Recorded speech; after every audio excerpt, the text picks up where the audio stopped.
Tema número 1. No fui a Acapulco porque me abuchean. Confiesa López desde Badiraguato, Sinaloa. Tema número 2. Siguen las expropiaciones de último momento por el tren militar. Tema número 3. El desmadre que armó Samuel en Nuevo León para cumplirle a López. Esos son los 3 temas que vamos a ver el día de hoy en el episodio 133 de Factor Kaiser. Hoy es miércoles 15 de noviembre, media semana.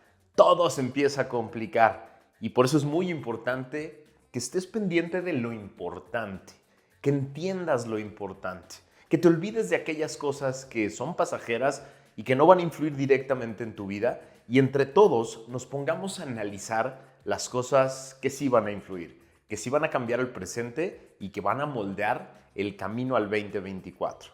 Por eso te pido que me ayudes a compartir esto por todos lados, que te suscribas al canal, que le mandes a aquellas personas que crees que deben entrarle a la política estos episodios que nos convierten a todos en un factor de cambio.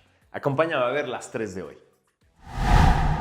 Tema número 1. No fui a Acapulco porque me abuchean. Confiesa López desde Badiraguato, Sinaloa. En su mañanera del 8 de noviembre dijo muy enojado, cito: fui desde el primer día y recorrí todo, y hablé con la gente, y me di cuenta de todos los daños y de lo que había que hacerse para llevar a cabo el plan de reconstrucción, y luego regresé, y ahora voy de nuevo. En el episodio 130 de Factor Kaiser dijimos que eso era una burda e inhumana mentira. En su mañanera de ayer, finalmente López confesó lo que todos ya sabíamos. Esto lo hizo desde Badiraguato, Sinaloa, pueblo de 30,000 habitantes que ha visitado 7 veces ya en su sexenio, es decir, 7 veces más que Acapulco. ¿Qué habrá en Badiraguato? ¿Quién sabe? Confesó desde su pueblo favorito que no ha visitado Acapulco tras los daños causados por el huracán Otis, para evitar los provocadores y para que se cuide la investidura presidencial, algo así dijo.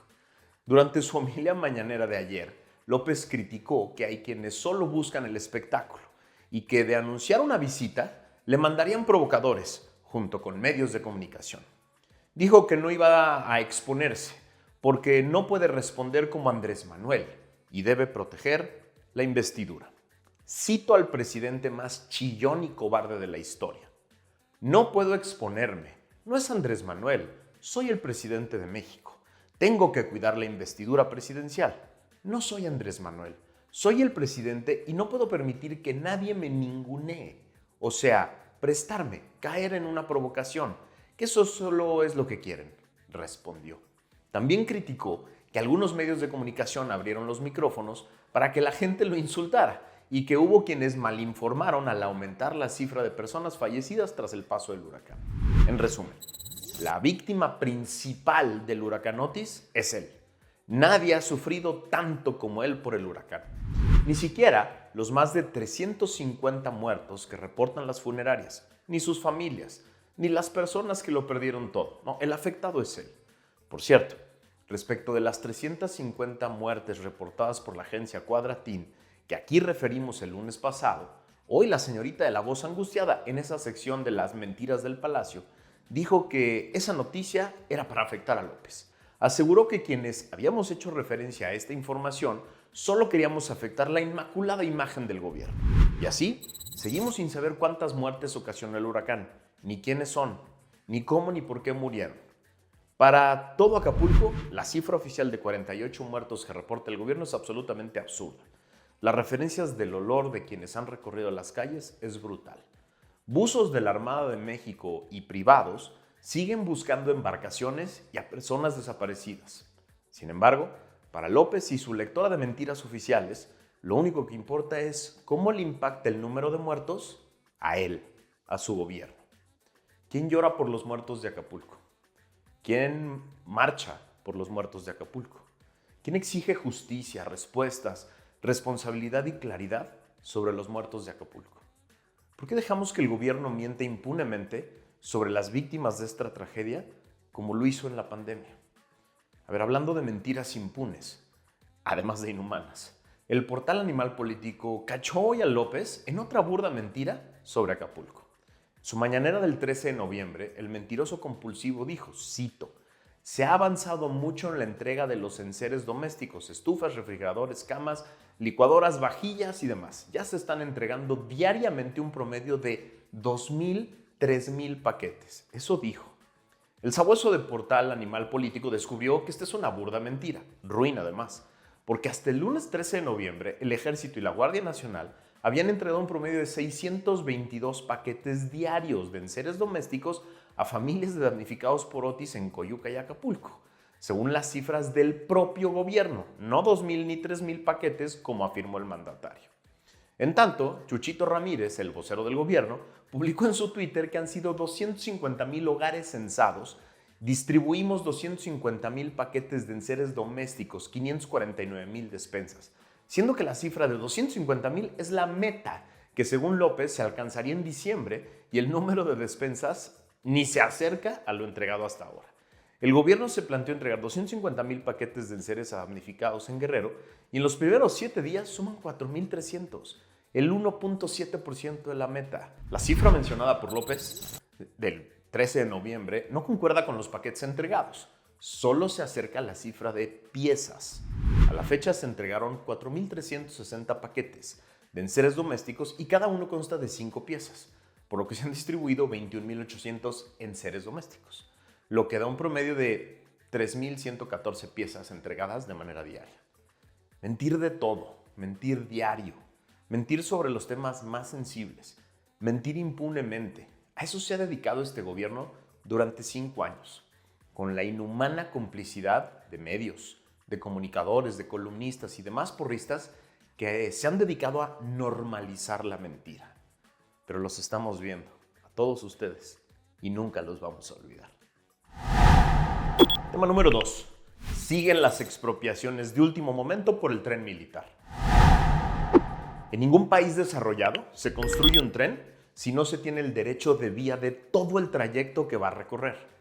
No es posible generar un buen proyecto de obra pública, ni presupuestal, ni financiero, si no se tiene la posesión legal de todos los terrenos por donde va a pasar el tren. Es lógico. Pero el tren militar nunca fue un buen proyecto. Es solo un capricho multimillonario de un señor que necesita muchos juguetes nuevos para calmar su ego lastimado. Gracias a una nota del portal Latinus, nos enteramos de que el señor López volvió a traicionar su promesa de no expropiaciones, que hizo una y otra vez durante la campaña y la transición a empresarios que veían con mucha preocupación la posible vulneración abusiva del concepto de propiedad privada. El gobierno federal publicó este martes un decreto por el que se expropian 750,000 metros cuadrados que corresponden a 90 inmuebles de propiedad privada para la construcción de varios tramos del tren militar, su obra consentida. La Secretaría de Desarrollo Agrario, Territorial y Urbano, la SEDATU, publicó en el Diario Oficial de la Federación el decreto para expropiar las propiedades por causa de utilidad pública para la construcción de los tramos 1, 2, 3, 6 y 7 de la obra. Esto se suma a lo que habíamos reportado aquí en Factor Kaiser en el episodio 76. En ese episodio te platiqué que entre el 2022 y 2023 el gobierno federal ya había expropiado 15,678 hectáreas para la construcción del tren militar, también por la supuesta misma causa de utilidad pública. Aunque el presidente López prometió, otra vez, como presidente electo, que no sería necesario expropiar. En ese momento, durante el episodio 76, te platicaba que eran, hasta el momento, 28 decretos publicados en el Diario Oficial de la Federación, 27 de ellos que le otorgaron 631 hectáreas y 5 millones de metros cuadrados en total a Fonatur por el tren militar. Y otro que dio 5,000 hectáreas a la Secretaría de la Defensa Nacional y 9,000 a la Secretaría del Medio Ambiente dentro de la Reserva de la Biosfera de Calakmul. ¿Se imaginan las condiciones de esas expropiaciones sacadas con prisa y a la fuerza? ¿Se imaginan los costos extras que se han tenido que pagar? ¿Se imaginan los abusos que se han generado en unos cuantos años a propietarios privados? ¿Cómo queda después de esto el concepto de propiedad privada en México? El día que podamos meternos a auditar esta pinche obra, vamos a encontrar todo tipo de porquerías, de abusos de poder, de corruptelas, de proporciones que nunca hemos visto, se los aseguro, y lo vamos a revisar. No solo es un escándalo que iba a costar 150,000 y ya va a costar más de 550,000. Es un escándalo el por qué. El por qué en los abusos, en la mala planeación, en las prisas. Pero además nos va a costar un dineral la operación de este tren. Este va a pasar a la historia, este proyecto va a pasar a la historia como uno de los peores, como uno de los más mal planeados y más corruptos que haya tenido México. Aquí quedó grabado y lo vamos a poder revisar cuando tengamos los documentos en la mano, de que el tren militar no solo destruye la selva, destruye el presupuesto, destruye la propiedad privada y destruye cualquier posibilidad que el obradorato creía tener de decirse diferente. Tema número 3. El desmadre que armó Samuelito en Nuevo León para cumplirle a López. Prometió en varias entrevistas durante su campaña y ya como gobernador electo que él no era el Bronco y que él sí acabaría su sexenio como gobernador. Le prometió a los neoleoneses que gobernaría el sexenio completito. Nunca imaginó que podría convertirse en la pieza clave de López para buscar quitarle votos al Frente Amplio en la carrera por la presidencia. Después de echarle todo tipo de porras e impulsarlo desde la mañanera, López finalmente logró convencer a Samuel de traicionar a su electorado y a sus propias promesas. Decidió finalmente lanzarse a la presidencia por Movimiento Ciudadano y dejar un desmadre constitucional en su estado. Al pedir licencia al Congreso del estado de Nuevo León, los diputados de mayoría PRI y PAN dijeron: a toda madre váyase a hacer su campaña, le damos licencia, pero designamos como interino a un aliado nuestro. Samuel hizo berrinche y designó a un encargado de despacho de los de él. Ambas partes se fueron a la Suprema Corte de Justicia en sendas controversias constitucionales. La Suprema Corte de Justicia de la Nación resolvió apenas el día de ayer que ni el panista Arturo Salinas, presidente con licencia del Poder Judicial de Nuevo León, ni Javier Navarro, secretario general de Gobierno del Estado, que puso Samuel, pueden ser gobernadores interinos. El ministro Javier Lainez suspendió los 2 nombramientos enfrentados que existen para reemplazar al gobernador Samuel García, quien el próximo 2 de diciembre hará efectiva su licencia por 6 meses para buscar la presidencia. Lainez, además, rechazó la petición del emesista para frenar cualquier otro nombramiento del Congreso local con mayorías del PRI o del PAN, por lo que lo dejó en libertad para designar a un interino que no sea Salinas. El ministro Lainez suspendió, como lo solicitó Samuel, la designación como interino que hizo el legislativo estatal en favor del presidente con licencia del Tribunal Superior de Justicia, José Arturo Salinas Garza. Al mismo tiempo, suspendió el nombramiento del secretario de Gobierno de García, Javier Luis Navarro Velasco, como encargado del despacho, que el propio gobernador puso en su lugar de manera unilateral.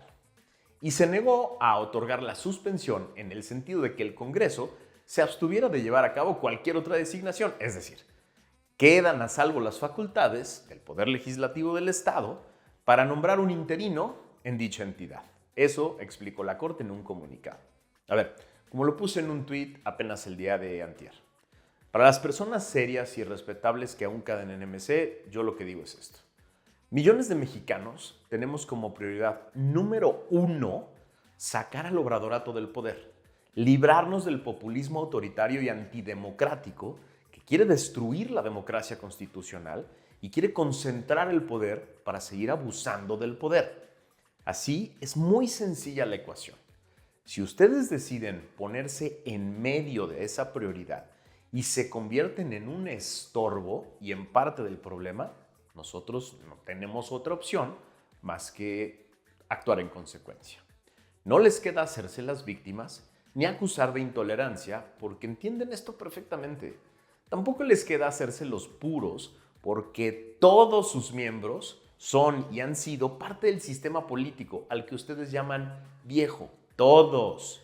Suenan ridículos cuando pretenden venderse como una alternativa pura y nueva, porque son parte del sistema. Sería magnífico hacer una gran coalición por México con ustedes. Ahora, si deciden ser parte del problema, el voto útil les hará ver su error de manera muy sencilla. No es advertencia, simplemente es aviso. Muchos millones de mexicanos tenemos como única prioridad que el obradorato se vaya y construir una nueva alternativa. Si ustedes deciden ser un estorbo a esa prioridad, Los mexicanos vamos a actuar en consecuencia con votos. Es así de fácil, no es amenaza, es nada más un atento aviso a tiempo.